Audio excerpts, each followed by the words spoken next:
Welcome back to another edition of the Edge podcast. Publisher Brenden Slaughter here for BeaversEdge.com, joined by Beavers Edge writer and KEGO radio host T.J. Mathewson, and joined by Beavers Edge writer Ryan Harlan as we're back here on another edition of the podcast coming to you guys during Colorado State week. We obviously met up with you guys last week during the bye week, and now we're back into a full game swing of things. Obviously, we'll all be at Reser Stadium Saturday afternoon as the Beavers will take on the Colorado State Rams.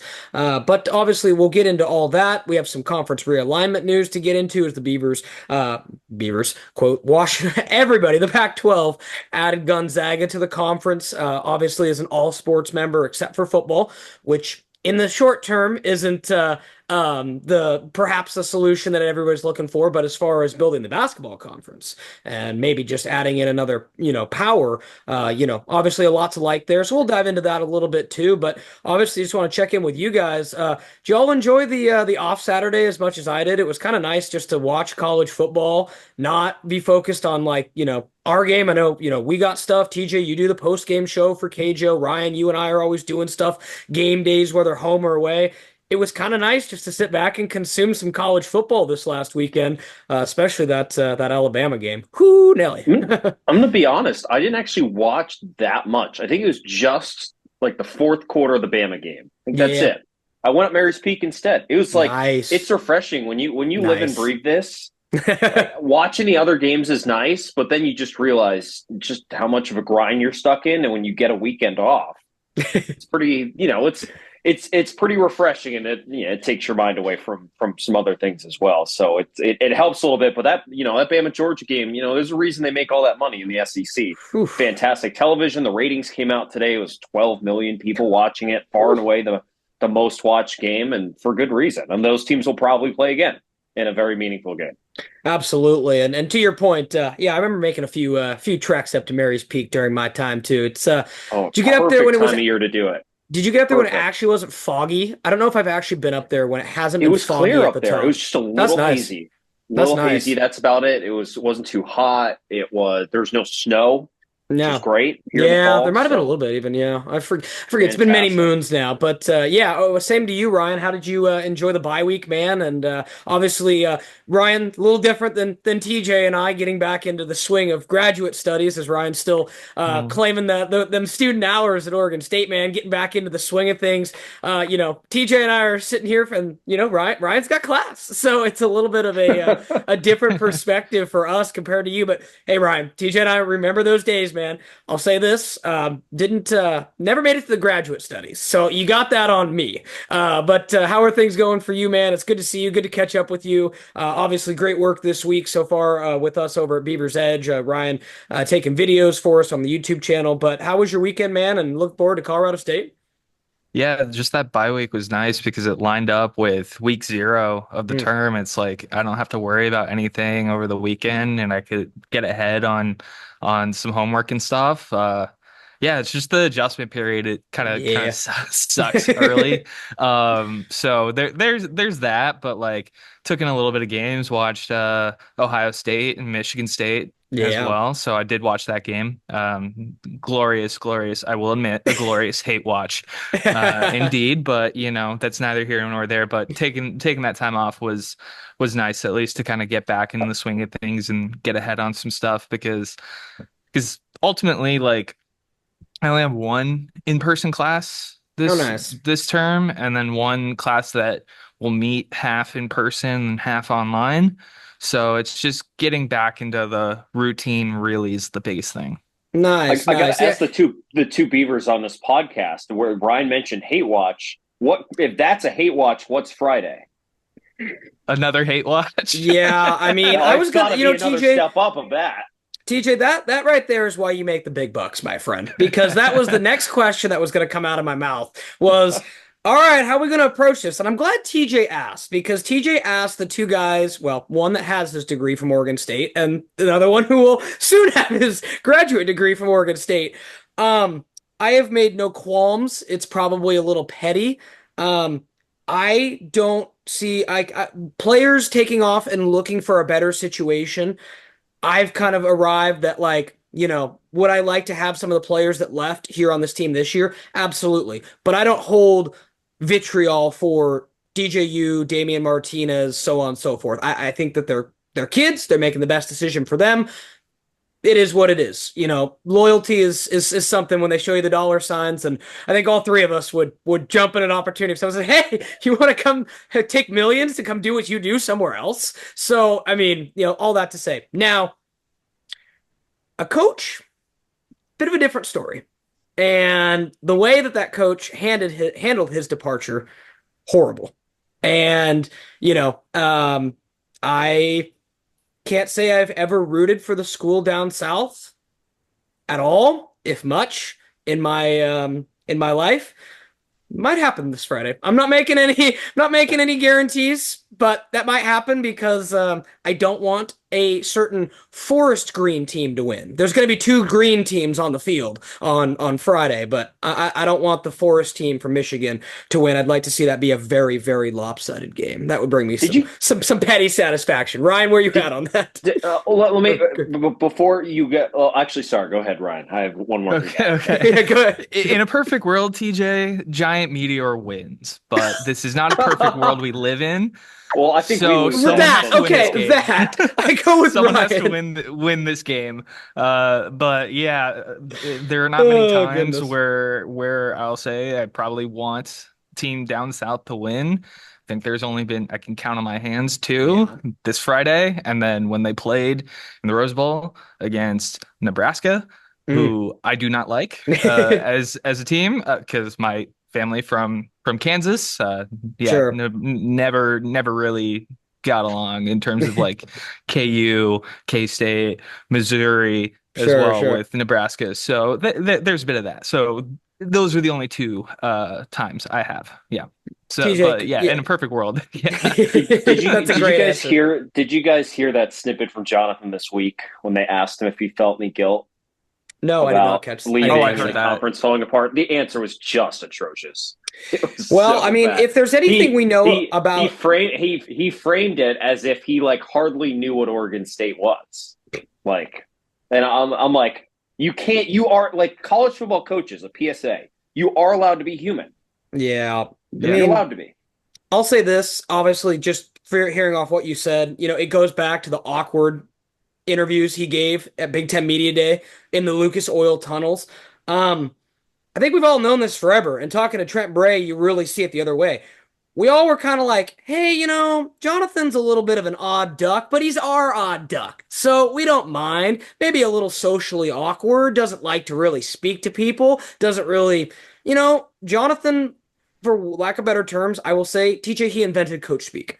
At least with Trent Bray, there's a little bit some pizzazz in the words, but there by the end, Jonathan Smith really had it like, yeah, this guy and this guy and this guy and this guy. And, I think sometimes he's not the most well-spoken individual. And if that's the case, that kind of lines up with that. I'd like to hear the clip though, but that all being said, it doesn't surprise me because this was the dude who showed zero loyalty for his alma mater when it mattered most. And again, each to their own. I'm not sitting here saying he's, the worst human being or anything, but I'll just say this. I don't like him. I don't like him.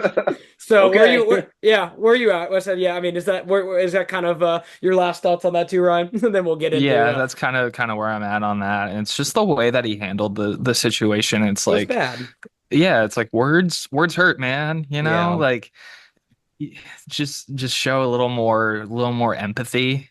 And that's something that I think he was lacking. And then when he tried to do that at Big Ten Media Day, it was like a little too late. Like, that's a perfect way. This is what you should have said after you left. Like, I mean, and again, I shouldn't take it personally, and I don't. But again, when I think of Jonathan Smith, guys, the only thing I can think of is Autzen Stadium last year, being up in that press box and chatting with everybody from Mike Parker to, colleagues for Oregon to, everybody knew in that press box before that game kicked off what was happening. Everybody.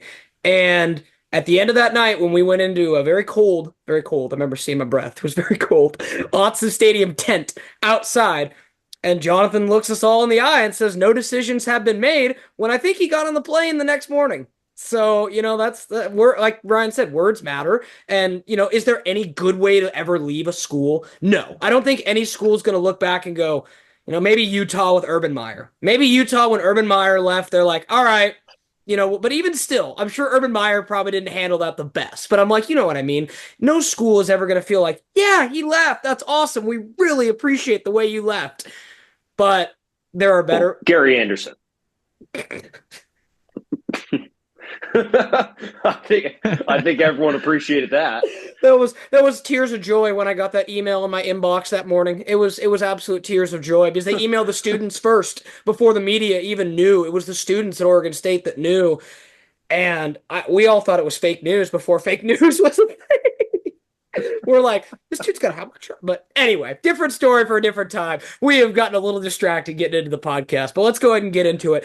Instant reactions first, fellas. So let's just kind of break this down. Added in Gonzaga this week to the Pac-12. It's going to join in every sport except for football, obviously, as Gonzaga has not fielded a football team since, I think, 1941. So no kennel up there for the Gonzaga Bulldogs to play football. But nevertheless, elite men's basketball program, very strong women's basketball program, very consistently good baseball program. I'm sure numerous others that I'm not mentioning to go along with it. But nevertheless, fellas, that's going to be a conversation I think I want to have more in depth as we get closer to hoop season. Ultimately, I'll take your kind of initial thoughts.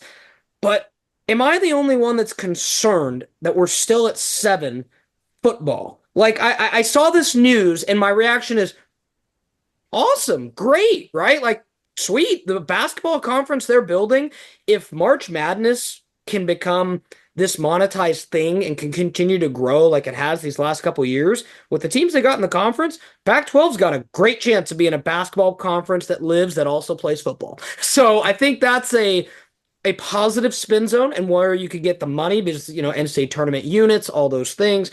But I'm just curious, they're sitting at 7. Where do they go for this football team now? Because it sounds like Texas State, who walked away from Mountain West negotiations, TMU for Friday Night Lights reference fans, is not really going to get an invite from the Pac-12 either. Or Pac-12, or they didn't want it, Pac-12 didn't want it either. Or so, fellas, I have to ask now, are they Sac State or bust at this point? I don't think so. I don't think fans, based on all of the past couple of proceedings, the past couple of years, want to hear that they're being patient with something, because the last time the conference told the fan bases to be patient, it was the television deal that killed the whole thing. Be patient, we got it. Be patient, we got it. Be patient, we got it. Be patient, we got it. Oh, too late. Oops. Everyone's gone. So I understand the paranoia. At this point, they might not have a choice because no one is willing to come into the conference right now, which I think is kind of puzzling because based on what they have, they will secure more than the Mountain West can. And they can probably secure more than the American can.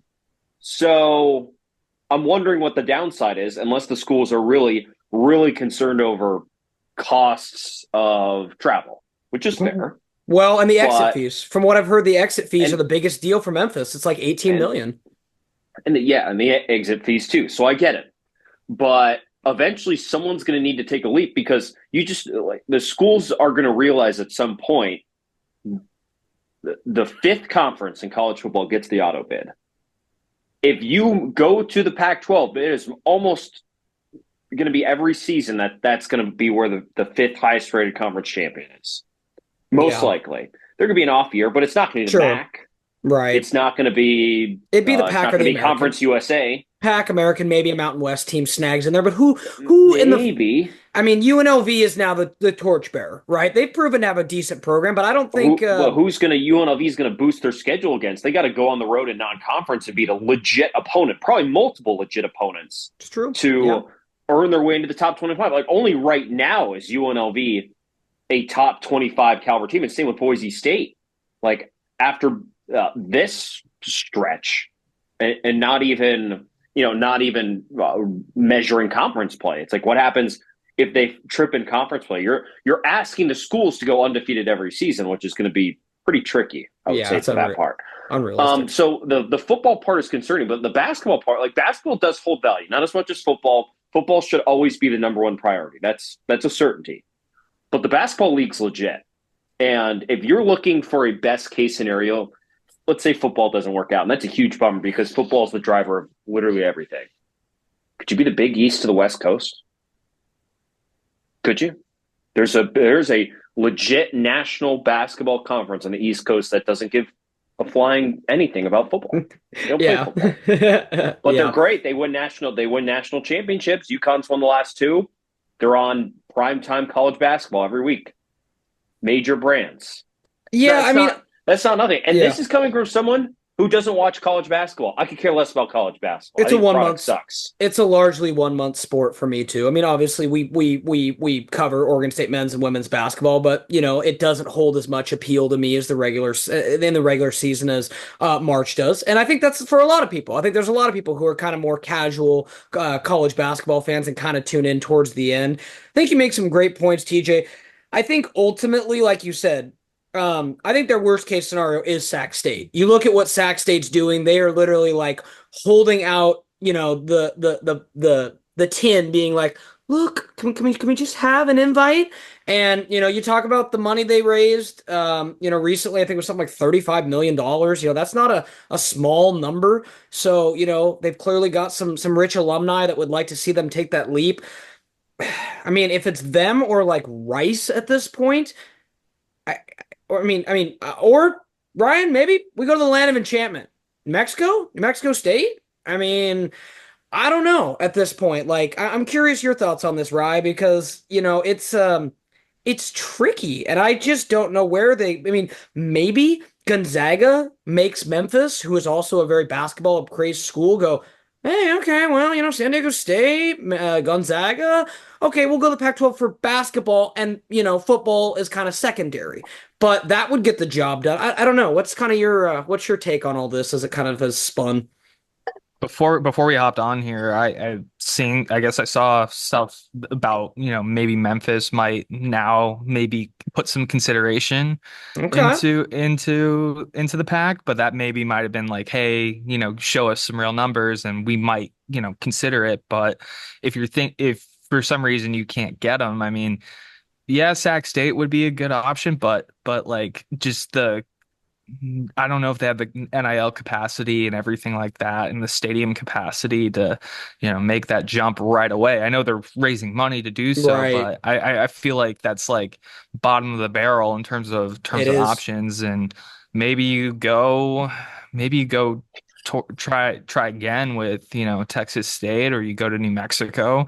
Probably I would say grab an NMSU if you could from a Conference USA. I don't really think UNM is going to jump ship from the Mountain West, right? And the way that things are kind of laid out there, it's a really rough situation. Kind of looking at what options you have left, but I think that Gonzaga addition might be a real big factor in probably trying to persuade, Memphis or maybe even a Tulane to come to the pack. Right. I think that might be the key there. It was more of like a, hey, show us what you have, and then we'll consider maybe if we want to, make that jump. But I think the exit fees were always going to be the biggest thing involved in that. And now that they might have an actual number, there might be some more weight given to it. No, Brenden, let me preface this with saying that I agree that Sac State would be the absolute worst case, like right now, disaster scenario for the Pac-12. Having I agree. Elevate an FCS school to what you think is the fifth best football conference. Yeah, it would be a good America. Look. I'm prefacing that by saying that. Let me also say that Sacramento State claims they have $30 million in nil pledges. $35 million. That's what I was mentioning. How many schools since nil started have raised $35 million in nil? That is impressive, and that's why I said there is a rich. How many do you take? Like 25, maybe 25 to 40. I mean, it's hard to guess. Michigan, it's hard to Ohio guess, State. right? I mean, there could be. I mean, nowadays, TJ, with how much stupid monopoly money's going across college football, I mean, there could be 70 teams with that kind of money, 60 teams. $35 million? I mean, we're talking about I don't know. What is that? You like know, $7 million a year, roughly $7-8 million total a year. Like, for example, I mean, maybe that's Oregon high. State has raised that amount. So if that's the case, started. If that's the case, then again, Sacramento State clearly has some boosters that would like to see them compete.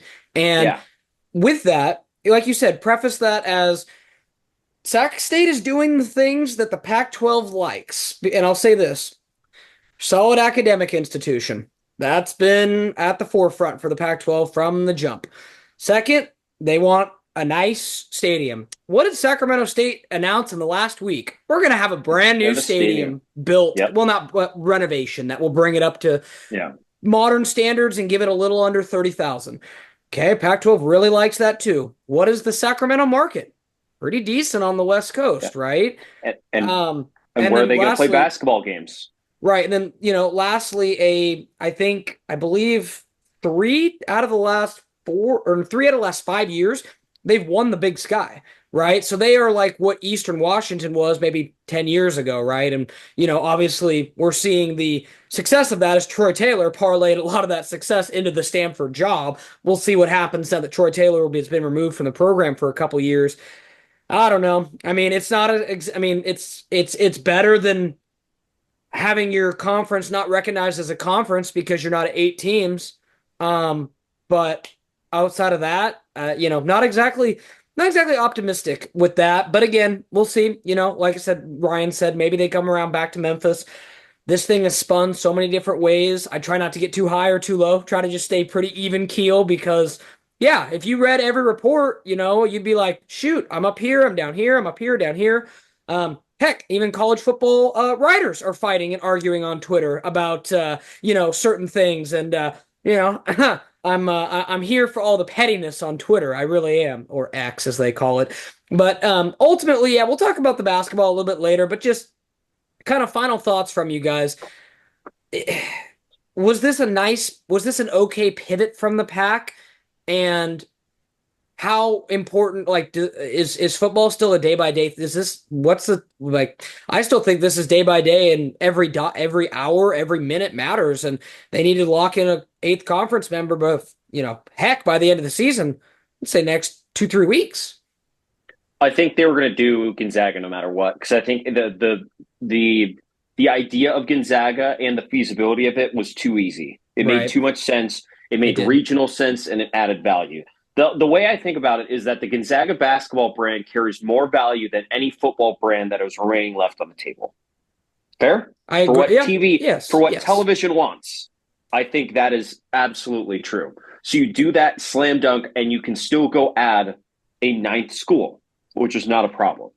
Who that 9th school is, again, though, I don't know. We sat here on this podcast and said UNLV is going to be a part of the Pac-12.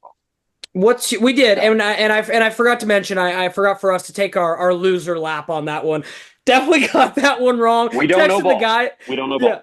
Yeah, texted the guys that night. I'm like, dang, we just recorded this podcast. So that was frustrating, and that's the nature of the beast. I do have to ask the idea real quick. I've seen this thrown out there too. Pac-12 has also had some discussions about Grand Canyon and St. Mary's from a basketball only perspective. TJ, does that do anything more for the basketball brand, or would you leave it with Gonzaga and pivot back to football? And same to you, Ryan, of course, after TJ. Football's first priority, and then you can worry about adding others. Yeah. I don't think more good basketball brands is a bad thing, but right now your conference is not complete without football. I agree. I threw out the basketball focus earlier, but until it is unfeasible to get an 8th football program, you don't even consider that. Yeah, I feel it. Ryan, how do you feel? Very similarly about that. I mean, well, the biggest thing would be for getting Grand Canyon would also be a big boost for baseball, and I think the move for Gonzaga also helps that as well for Oregon State. I know, in the realm of college football, baseball is very low on the totem pole, but it's a big deal here, though. It's a big deal. Yeah, big deal here. Yeah. But at least though for that, you kind of need to start doing that, and I think that's what that Gonzaga move brings as well. Yeah, but I go football. Yeah, it's going to be interesting. And like I said, I think your options are just dwindling. So I don't know. We don't know the balance sheet, right? We don't know how much money they have left in the coffers after paying out all these new teams and new additions.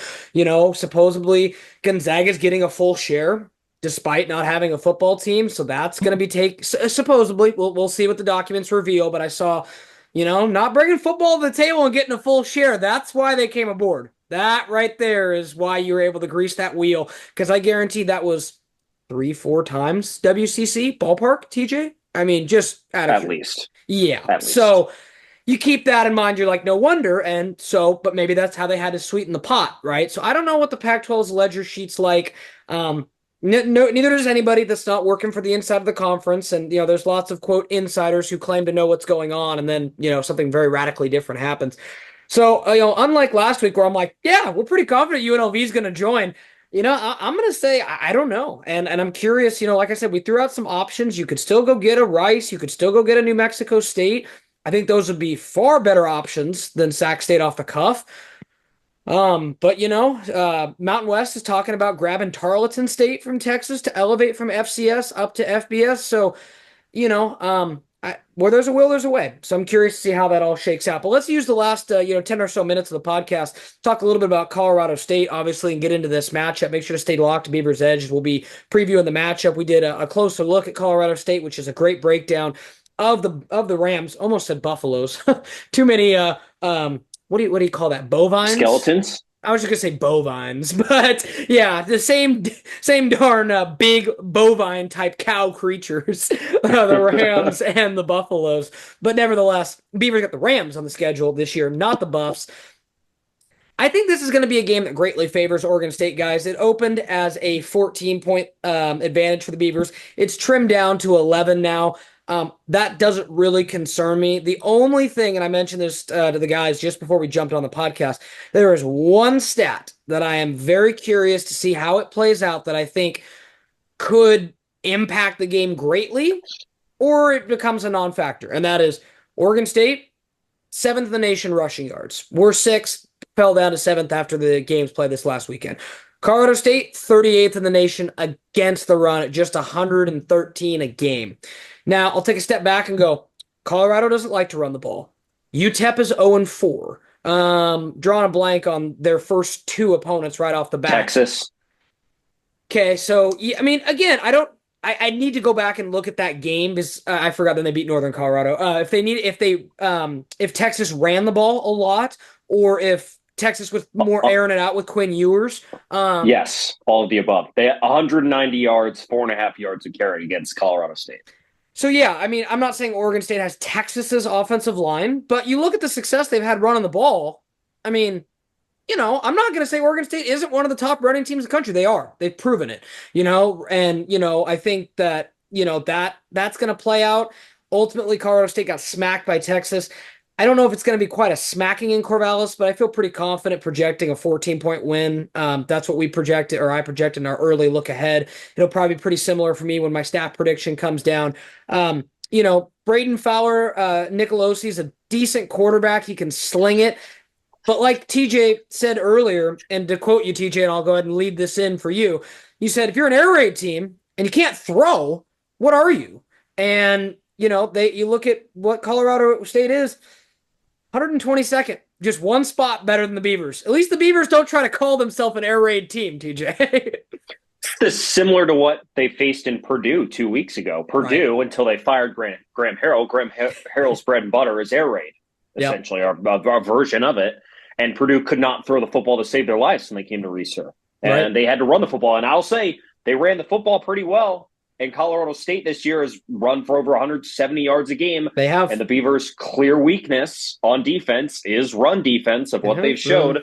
So they might accidentally stumble into some success offensively just based on how the matchups have been. Sure. So I still would feel pretty confident in what the Beavers can do. And in terms of Colorado State stopping the run, yeah, I think the Beavers will have no problem running the football this week. It feels like you should feel comfortable about this game. You could be surprised. Now Colorado State's getting their star wide receiver back. Yes. Torrey Horton. Yeah, he's a dude. And Yeah, he's going to be a high draft pick this Yes, year he is a dude. in the draft or next year. So he's real. So maybe that wakes up the Colorado State passing game. They just haven't had a whole lot of opportunity to showcase it yet, based on it's either an FCS opponent, Texas. Colorado's played really well this year, and Colorado beat him pretty badly when those two played 2 weeks ago or 3 weeks ago.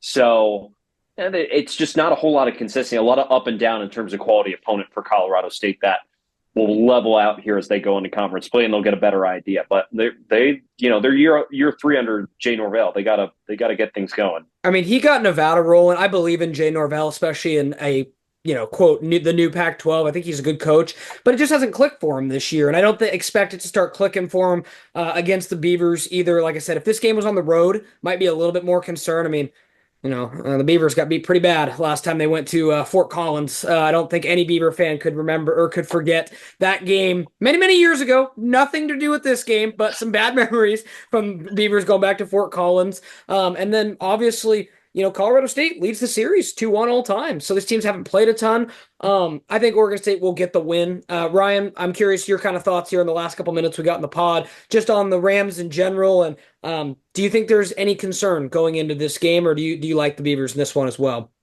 I like Oregon State in this one. I think really the only thing I kind of want to see, just if they go away from the run game, the Beavers do a little bit. I know it's bread and butter and what they're gonna do, but like, if you have to keep up with that air raid offense, like how open is the passing playbook going to be for Giovanni McCoy? But that's really about it. But I expect them to have a lot of success anyway on the ground as well too, and kind of have a similar game plan to what they did against Purdue. I really don't see this being too much of a challenge. So that there's a reason why having family from Colorado, where it's like, yeah, nobody really talks a whole lot about CSU. Main focus is on CU.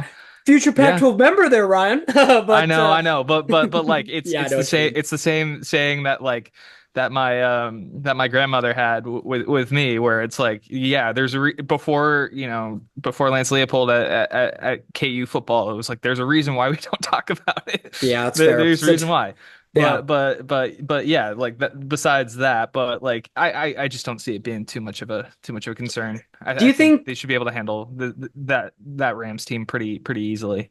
A question just for both you guys, as we just got a couple minutes left. Appreciate everyone checking in here on the Edge podcast. Make sure to stay locked in to the game this Saturday, as Oregon State will be taking on Colorado State at 3:30 at Reser Stadium. The Beavers and Rams will look to do battle, and Beavers Edge will be there in full force with TJ, Ryan, and myself. Last thing, just for you guys, do you think the bye week will lead to any just sloppy play from either team? Just like where it's like, hey, this turns out to be like I remember, like you guys remember Oregon State playing Colorado in Boulder off the bye last year when it was, I think, 19-7. It felt like just a very weird game, and just like, I'm just curious what you guys think is going to happen, more so from Oregon State's perspective, kind of coming off that first Trent Bray bye. And, real quick, just like 20 seconds to meet you guys. I would say no, though. It was interesting. Melvin Jordan mentioned it's tough coming off a bye week, just getting back in that rhythm. So it's something to pay attention to. I don't think it'll be a problem. Right? Yeah, I think it'll maybe be a slight, you might see it a little bit in like the first couple minutes of the game, but I don't think it's going to be, like TJ, I don't think it's going to be a big issue overall. Yeah. Interestingly enough, like I said, it's going to be interesting to see how the game ultimately shakes out. Per ESPN FPI, they give Oregon State an 87.6% chance of winning this game. And again, Oregon State comes in as 11-point favorite. You guys can check back for our official predictions later in the week, but we all feel confident too. I want to give a big shout out to TJ Mathewson, Ryan Harlan for jumping on this edition of the Edge podcast.